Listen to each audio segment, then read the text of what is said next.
For today's video mga guys is magtanom dai kog saging nga tundan dinhing dapita guys, kay nahinlo naman ni namo ang kabilin nga yuta sa mga puhan guys. So among gitamnan og saging kay aron sad puhon maabot na gitay abot or ani nga bunga aning dapita, kay sayang kay sige tag buhis ani unya wa gitay income baron or maani ba di sayang kay matong nakaplano mi nga among tamnan og saging tundan kay iwat na lang mabaligya din ni puhon makabunga di ni. So mo na din ha guys, nagkubkob na ko diha og yuta guys kay aron itanom ning saging nga tundan. So mangita pa ko ani ubang saha ani guys nga lakatan baron kay aron nindot pud paminahon ba nga atong kahago na sad tay makita nga nindot ba nga sa imong pamati nga na kay gitanom na po kay maani.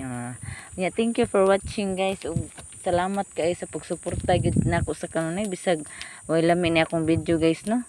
Bita lami gini guys kay nagkugi bi tanog gid patuan bi nagsingot so nindot gini nga basta magkugi na gid tay mapaabot, di ba? So thank you for watching guys, enjoy watching, God bless.